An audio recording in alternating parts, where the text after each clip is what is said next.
Hello and welcome to Flower Power Live. This week's plant is one of the most loved and recognized plants. It's native to the Americas, but it is grown all around the world, and that is the sunflower. Hi, I'm Allison from the Well Cultivated Life, and thank you for joining me for Flower Power. This is going to be a fun show tonight because who doesn't love a sunflower, right? And right now it's late August, which means that we are in the sign or just leaving the sign of Leo, and Leo is ruled by the sun. It's also, this past month has been one of the hottest and warmest times of the year for us here in the northern hemisphere. And of course, the sunflowers are now right in their prime. There's a farm local to me that does a sunflower festival because they grow sunflowers for oil. And I'll tell you a little bit about that later. But the original sunflower, this Helianthus annuus, again, it's native to the Americas, definitely Central America, possibly Peru, and moved north. But you probably would not recognize this sunflower because it looks a lot different from this single stalk with a giant head that we're used to in this day and age. And it probably looks a little bit more like this sunflower here, which I got at a plant sale. So I don't really know what the variety is, but this is used more for like cutting bouquets and things like that.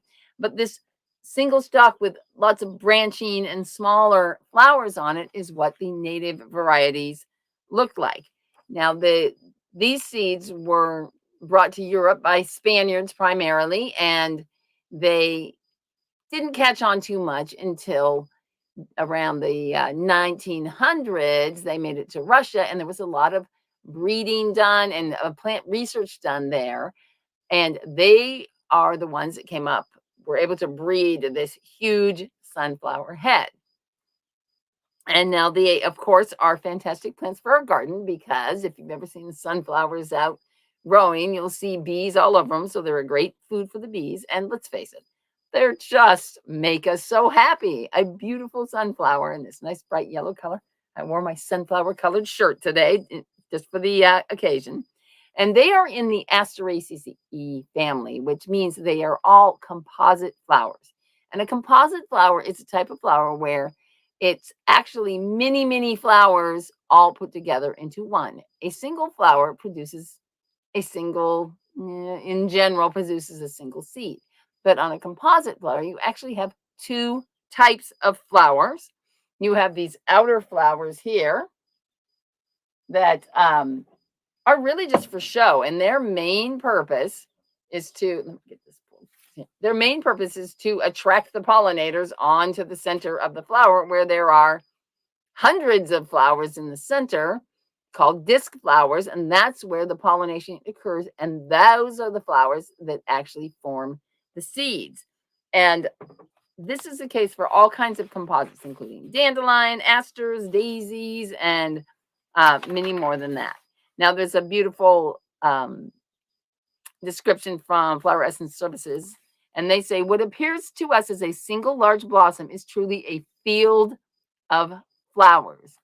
And the other awesome thing is that the pattern of the seeds is actually a Fibonacci pattern. If you're familiar with sort of nature patterns or anything like that, it's very cool. So while sometimes I'll wait until later in the show to show you my slides, I want to show them to you now because there's not really any better way to demonstrate them. Now, this is a field of sunflowers that's being grown out for the seed, and the seed is used for a lot of different things, for eating, for birds, but primarily most of the sunflower crops around the world are actually for sunflower oil, which is edible, but it also has some other types of more industrial uses as well.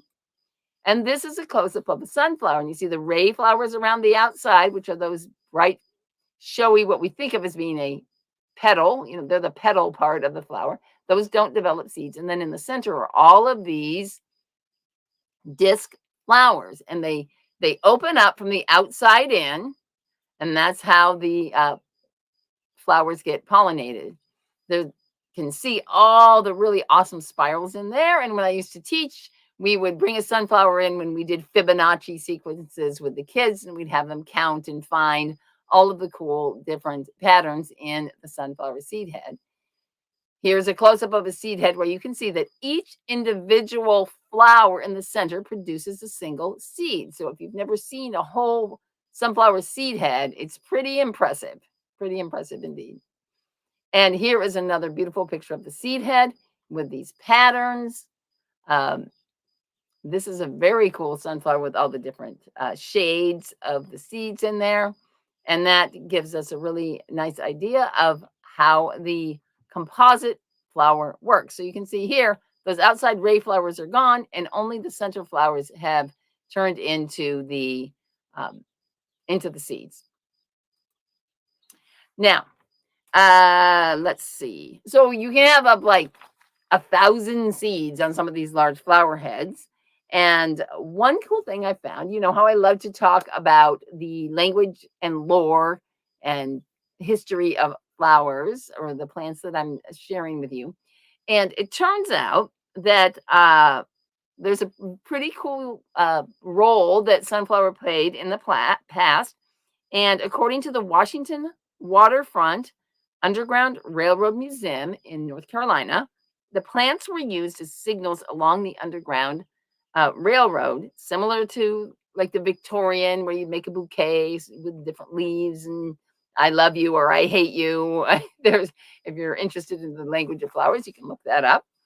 But sunflowers and other plants in the same family, the composite family, were used, but they were displayed on a porch or in a public square or kind of as an indicator of whether or not it was safe to be traveling through a particular area. And specifically, the sunflower, because the blooms were so big with so many seeds in them, it indicated that there were many eyes watching. So they had a big sunflower head. It basically said, warning, there's a lot of people out and about. This is not safe to pass through here now. Whereas if it was safe, then they would replace the sunflower with something like a black-eyed Susan, a smaller version of the same flower. So if they had a big one, no, too many eyes, small one, not very many eyes, safe to pass through. And I thought that was just so cool because once again, plants are helping people to have a better life. I can't think of a better use than helping enslaved people escape that experience. So the sunflower seeds, of course, are what we think of when we think of sunflower, and they're quite delicious. And again, like I said, they're mostly used for oil. And it turns out that Ukraine is the number one place where sunflower oil or sunflowers are grown for oil. And so recently we've seen sunflowers used as a symbol of solidarity for the people in Ukraine during the conflict that's happening there. Now, you might be wondering, Allison, why are you talking about, food on Flower Power? Well, it turns out that sunflower seeds are extremely nutritious. And they even have some medicinal properties, which I'll tell you about in a minute. But as Benjamin Franklin said, an ounce of prevention is worth a pound of cure. The more that we can eat nourishing foods and keep our body nourished, the less we're going to need to take any kind of medicine or become ill. So we might actually have a different quote. We might replace another quote. Instead of saying, we might say a handful of sunflower seeds a day keeps the doctor away. I know it doesn't have the same ring as apple, but that is also probably a good way to look at sunflower seeds. They're packed with nutrients, including all kinds of fatty acids, most of the B vitamins. They have vitamin E and tons of minerals, potassium, magnesium, manganese, phosphorus, selenium, and zinc, to name some of them. So next time, instead of having chips, have some sunflower seeds. Now, they are usually good when they're toasted and salted, but if you toast any kind of seed or nut, the shelf life goes way, way down. So it's better off to buy them raw and toast them yourself. You can just kind of toast them up in a pan on the stovetop, sprinkle in a little salt, and then that way you won't have the risk of the oils going rancid once they're toasted. Now, I speculate that one of the reasons why sunflowers are so nutritious is because they have a massive root system that spreads way out and can gather nutrients from all parts of the soil. And this is going to give them the ability to take up these nutrients into their biomass. And for this reason, sunflowers would make a really good um, no-till crop where you would basically cut down the sunflowers, but leave the sunflower roots in over the winter so they could hold on to soil and prevent erosion. And then just keep your soil in better shape. And as a soil scientist, this is a very important thing to be thinking about.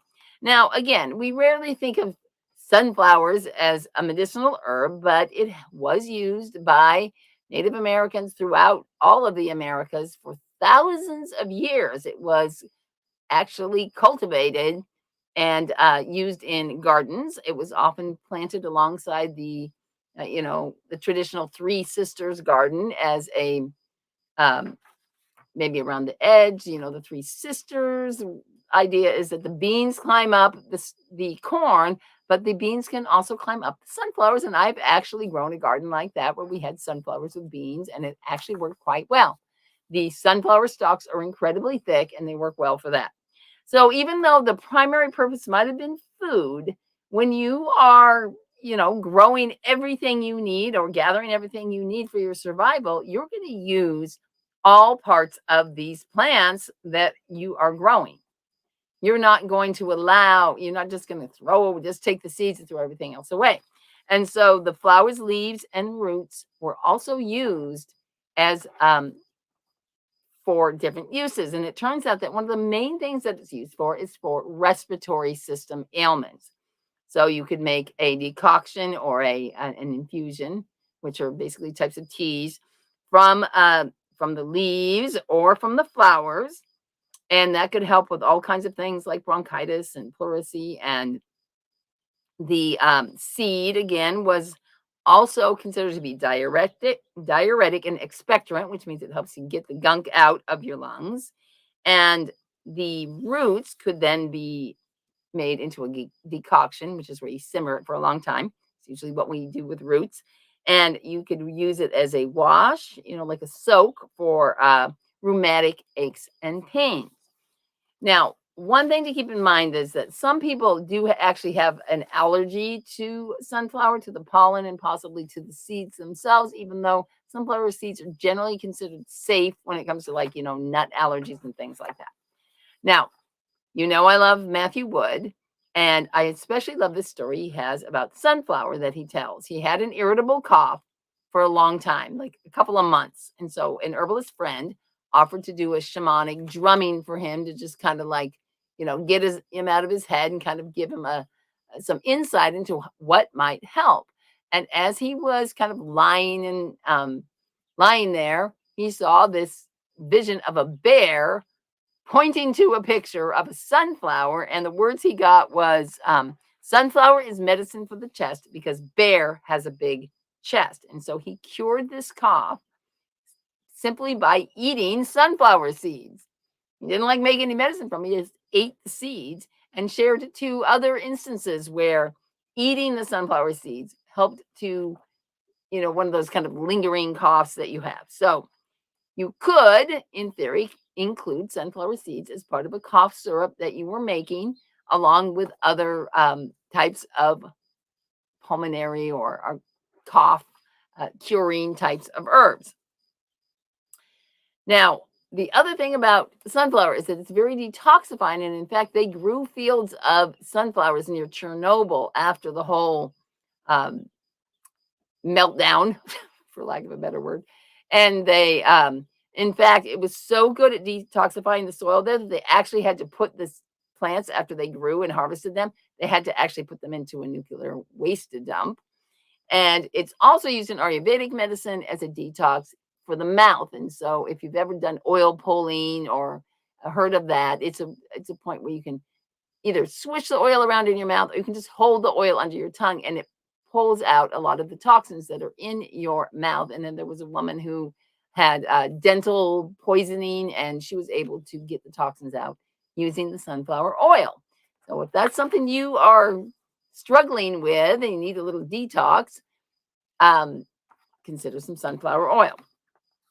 Now, the flower essence is uh, pretty awesome. Every flower essence is awesome. Okay, I just love them. But if you think about a sunflower, it's tall with it, its head up, and possibly it's just looking up at the sun. It's not really paying attention to what's going on around it. So it's kind of indicative of someone who has allowed their kind of ego to take control of their decisions and things like that, and thinking a little bit too much of themselves.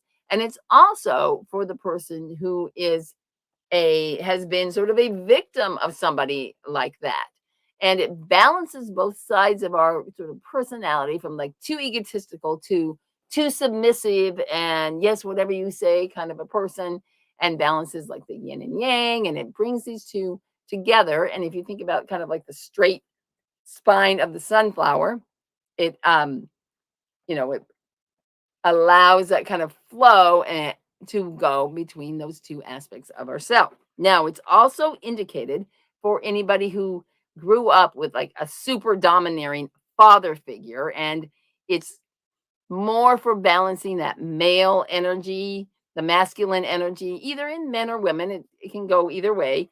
And so if that was your household, you might consider the sunflower flower essence. And or even if you just have a poor relationship to your father, sometimes it can help with that as well. Now,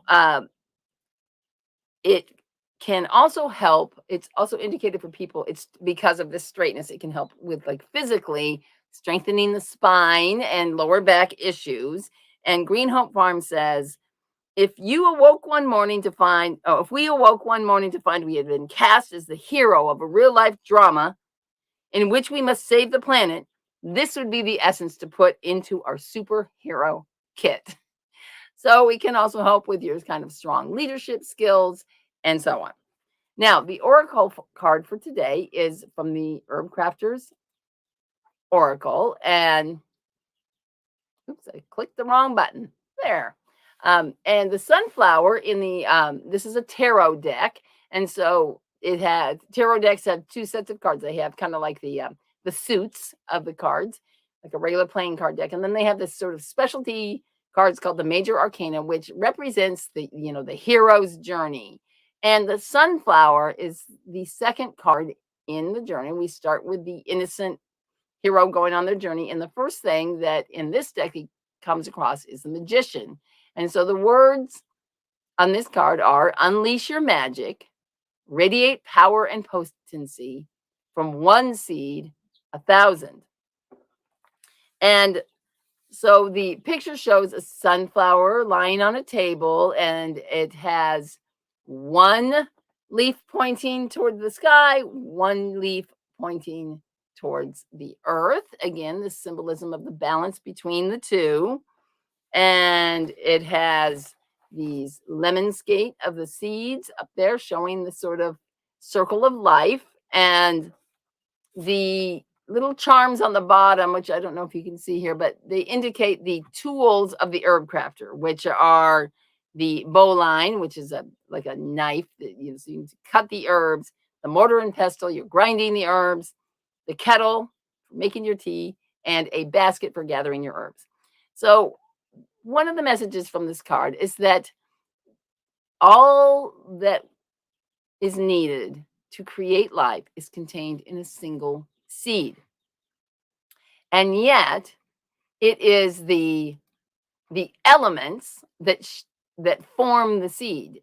If we just stick a seed in the ground and we don't have water, we don't have ground, and the seed just sits there, we will not get a plant. We will not have life. So these elements, the earth, wind, water, and fire being the energy of the sun, are what's needed to actually shape and transform the seed into a living plant. And I am a seed saver, and I run a seed community seed bank. And so my vision of seeds is very, very, I have much awe and respect for the miracle of the seed. And like I said, all life is held within this. And the sunflower is, of course, producing this generous amount of seeds for us. It's the magician, and it magically creates, you know, the seeds in such quantities and then just gives them to us. So it's really connected strongly to the sun, which is like the light and the energy and the life force that gives life on this planet. And it also has this very nutrient dense medicine. So it's capturing this light and it's using it to create beauty and goodness and deliciousness for others. Leaving your sunflower seed heads up on the stalk gives food and nourishment for the birds. What do we fill our bird feeders with? Sunflower seeds. So it's very nourishing. So this sunflower, is just like stunning and beautiful. And so the question is, do you think that you are stunning and beautiful as well? Because you too have the ability to capture the light that is life. You have the ability to transform that into something beautiful, into something creative, into something giving to others. And from one seed, 1,000, make sure that your creations are going out into the world and shared with others. Don't keep that light inside. Let it out for all to see and share. So that's our message from Sunflower tonight. Thank you so much for watching. If you're watching this today or in the next day, it's August 22nd. I'll be running a online retreat starting the 24th of August. I would love for you to join. It's called Soothing the Senses, and I will put the link below this video. If you're watching on YouTube, be sure to like and subscribe. And I will see you all next week for another Flower Power Live. Thank you so much for joining me. Bye bye.